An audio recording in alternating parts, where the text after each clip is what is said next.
Weddings are supposed to be a celebration of love, a joyous occasion where families come together to support and uplift the couple. That was what I thought, at least. But as I stood in the middle of a bustling bridal boutique, flipping through racks of lace and satin, I could already feel the weight of my father-in-law's disapproving gaze lingering in the back of my mind. It was always there, like an unwelcome shadow. No matter what I did, nothing was ever good enough for him. "You're overthinking it, Laura," my best friend Rachel said as she held up a delicate, off-the-shoulder gown.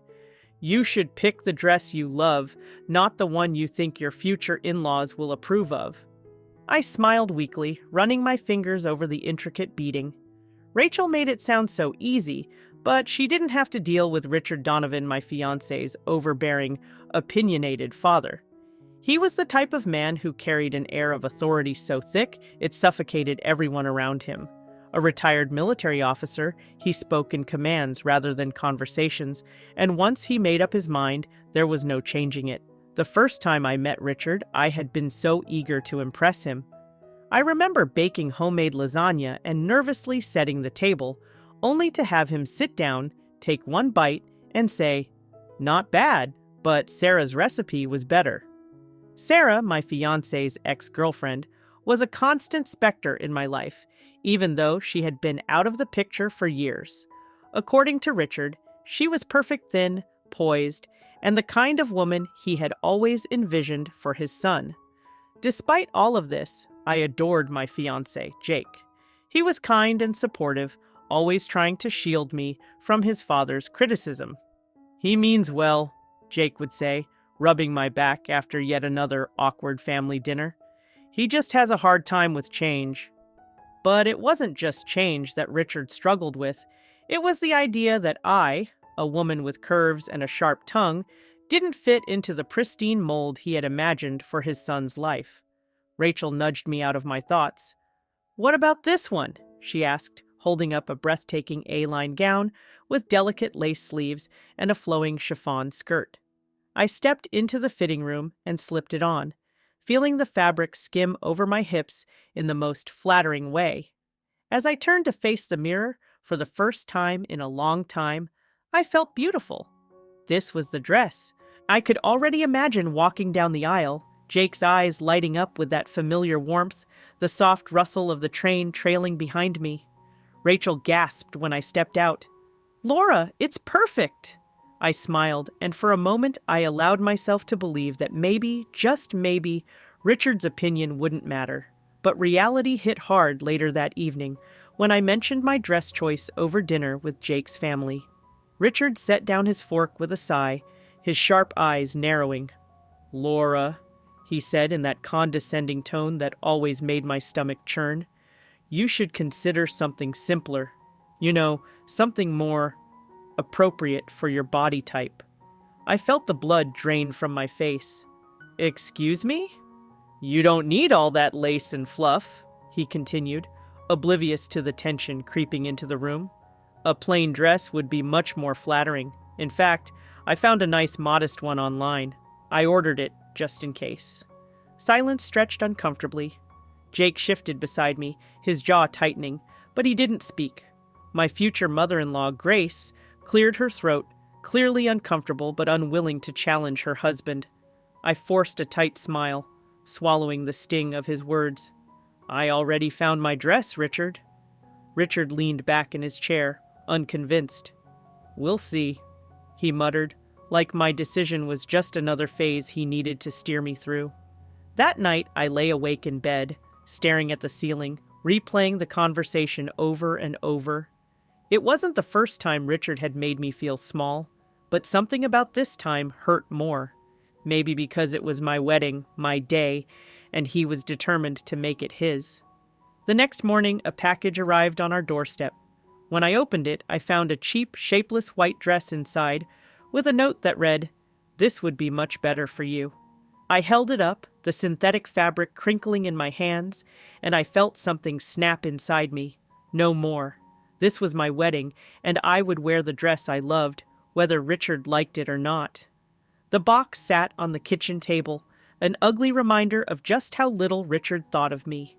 I stared at it for a long moment, my hands trembling with a mixture of anger and disbelief. The dress inside was worse than I imagined, cheap, shapeless, and utterly devoid of any elegance. It looked like something you'd wear to a courthouse wedding, not the day you'd been dreaming of since you were a little girl.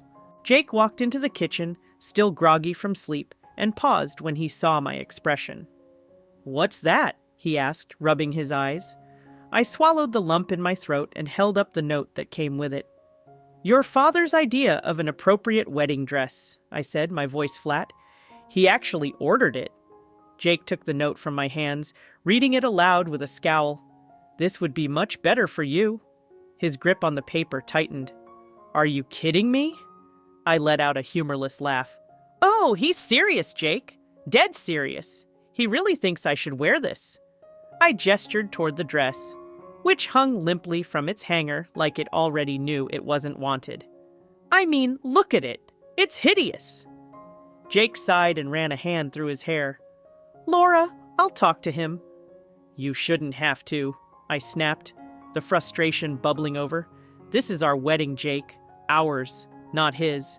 And I'm so sick of him acting like I'm some project he needs to fix." Jake looked at me, guilt flickering in his eyes.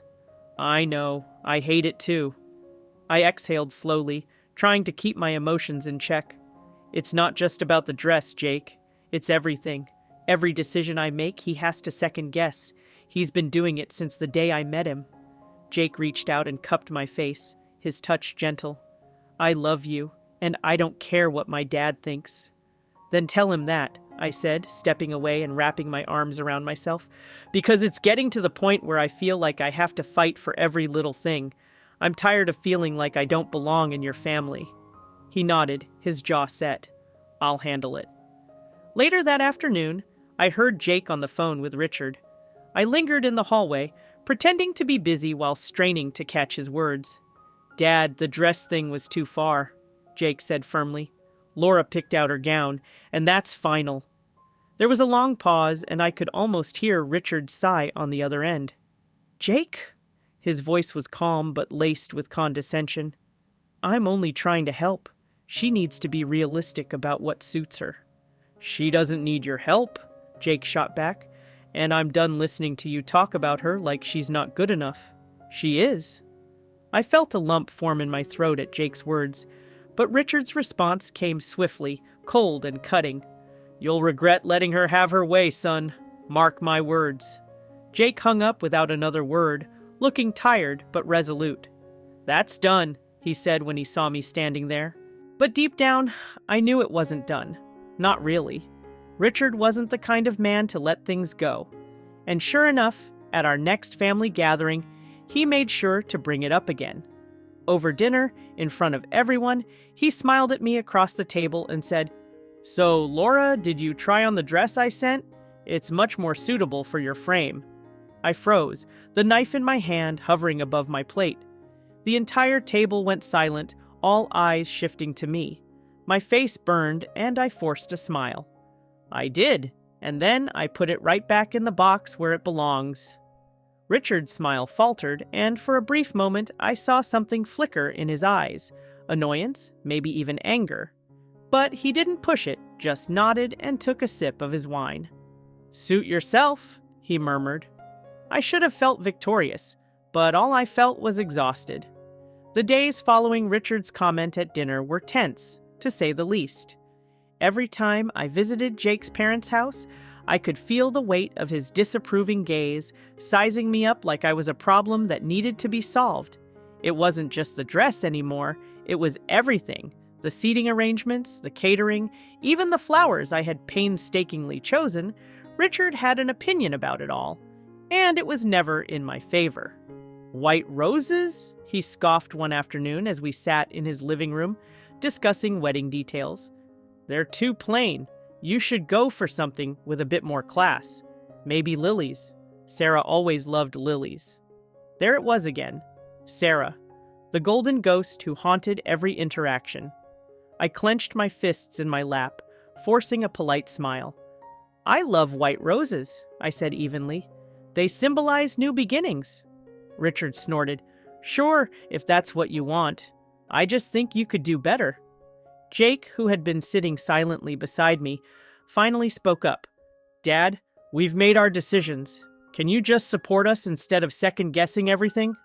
Richard didn't miss a beat. I'm supporting you, son. I just think a wedding should reflect class, and you two seem determined to make it simple. He eyed me pointedly.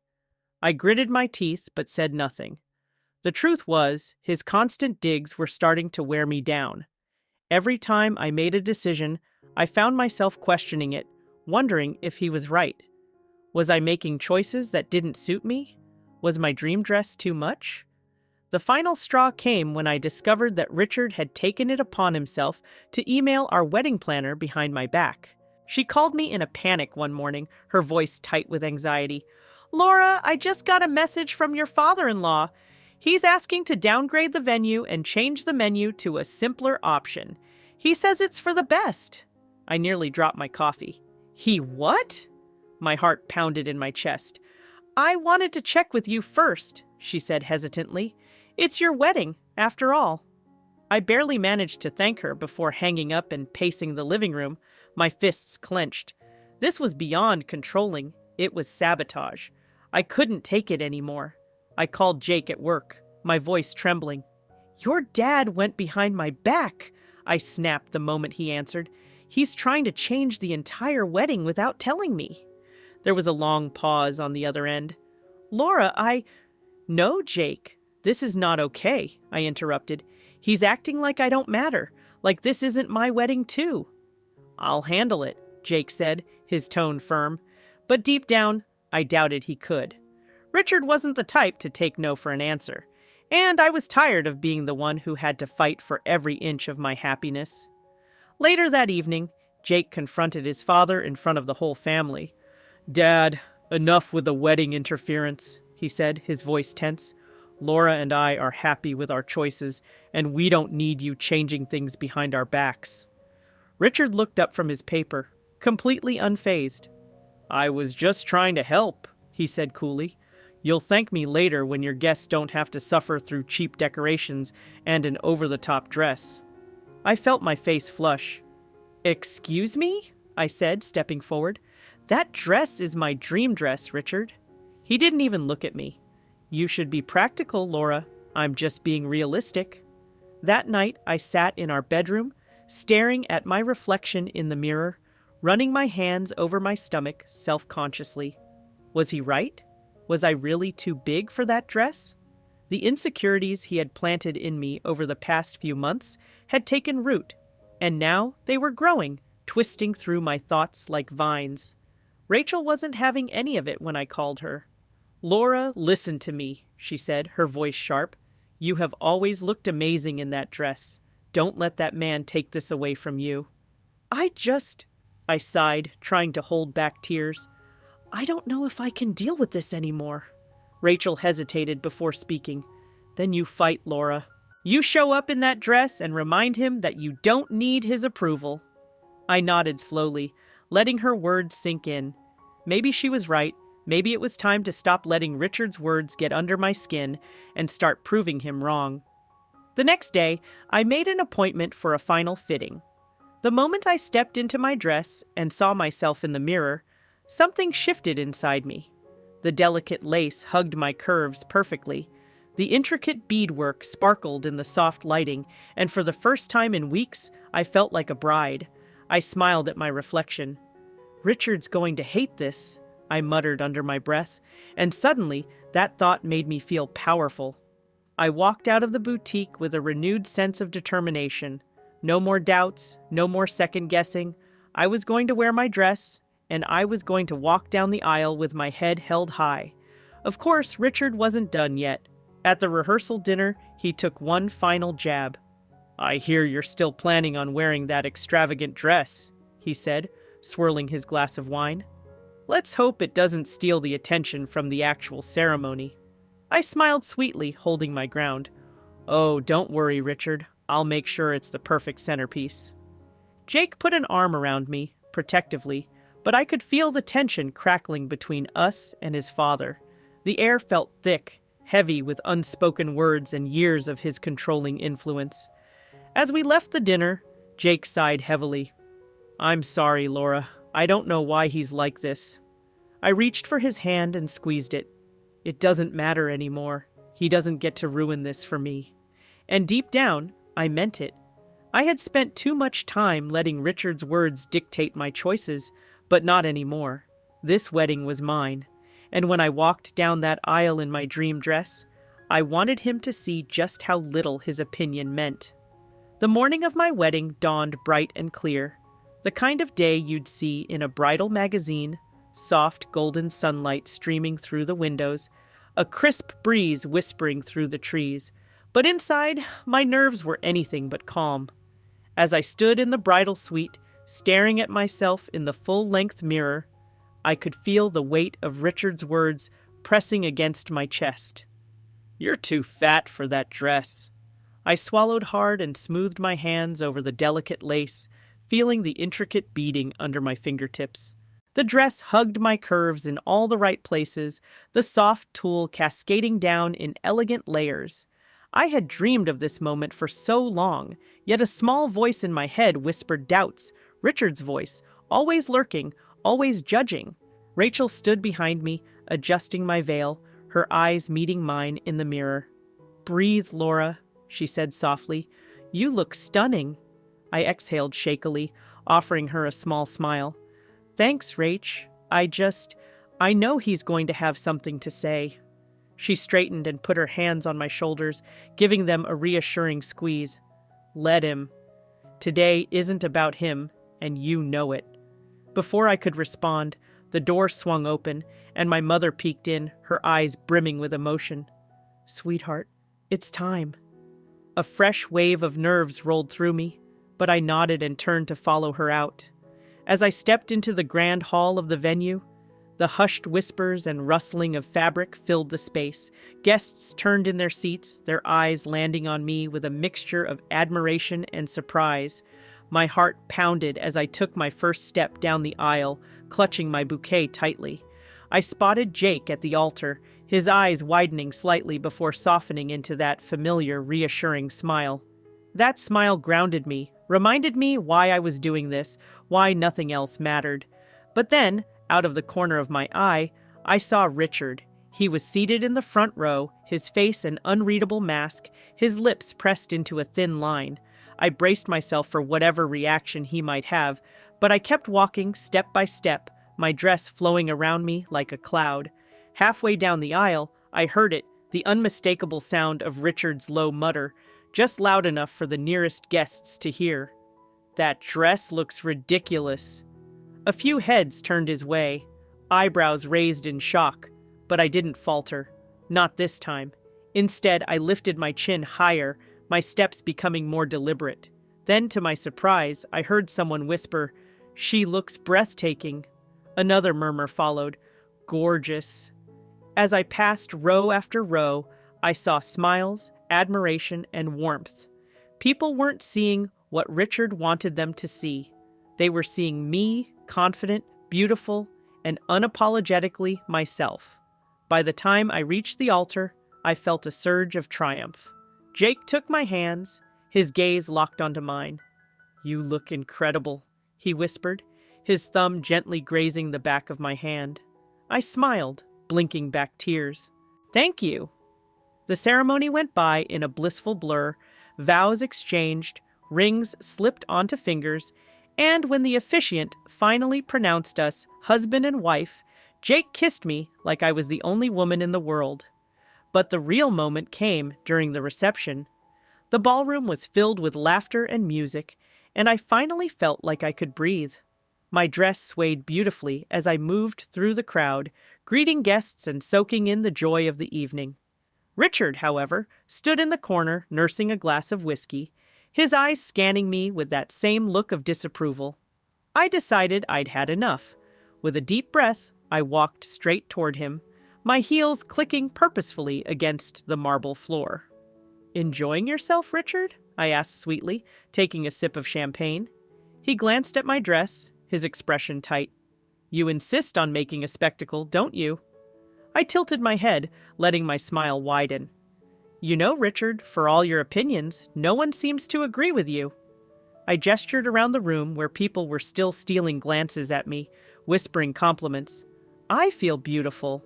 Jake thinks I'm beautiful. And that's all that matters. He scoffed. You're too sensitive. No, I said firmly, holding his gaze. I've just learned that your opinion isn't the one that counts. For the first time, Richard looked genuinely taken aback. I didn't give him a chance to recover.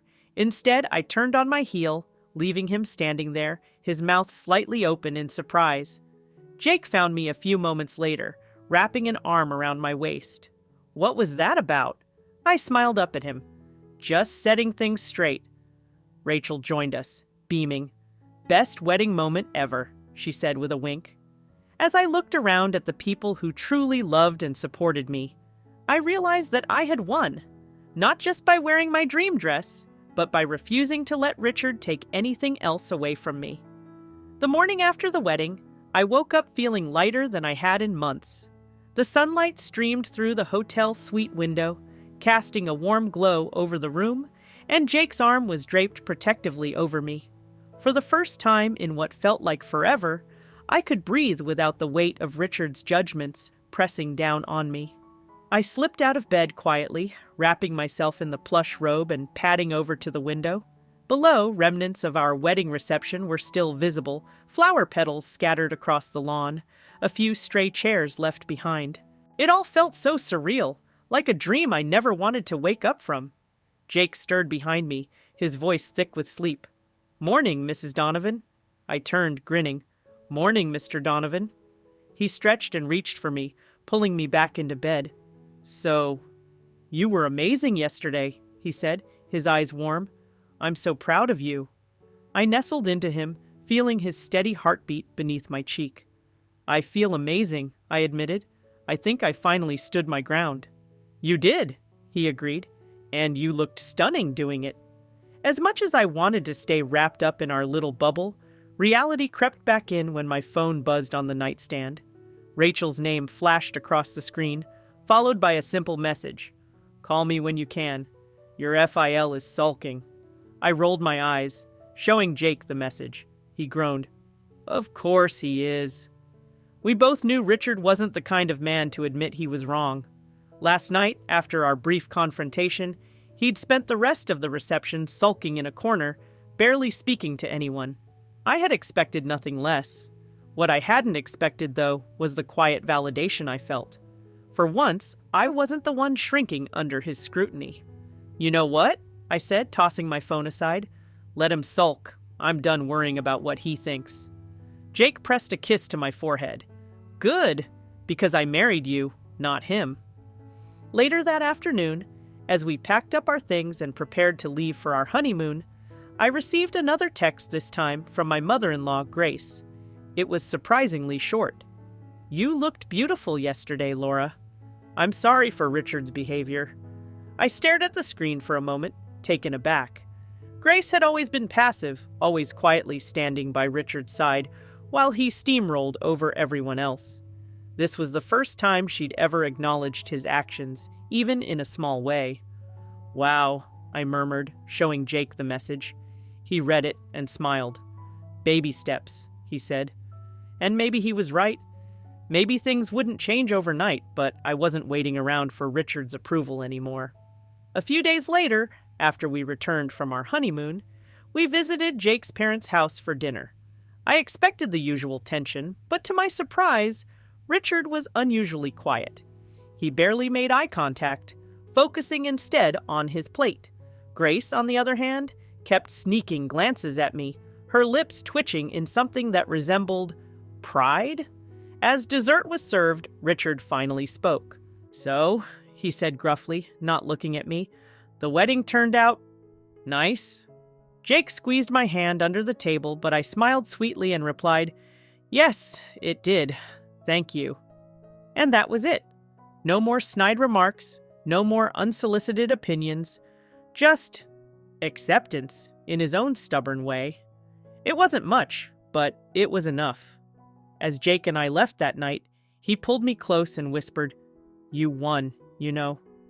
I smiled against his chest, feeling victorious in a way I never thought I could.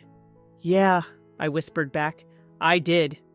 A year later, I found myself flipping through our wedding album, smiling at the photos. There I was, standing tall in my dream dress, glowing with confidence. Every time I looked at those pictures, I felt a renewed sense of pride, not just in how I looked, but in how far I had come. Richard still had his moments, of course. He'd make the occasional passive-aggressive comment, but they no longer held power over me. I had learned to brush them off, and Jake had become an expert at shutting them down. Grace, on the other hand, had softened towards me, and, in her quiet way, she made an effort to show her support. One afternoon, as I sipped coffee on our patio, Rachel texted me a picture from the wedding, with a simple caption, "You won." I smiled, typing back, "I know," because I did. I walked down that aisle proudly, and I never looked back.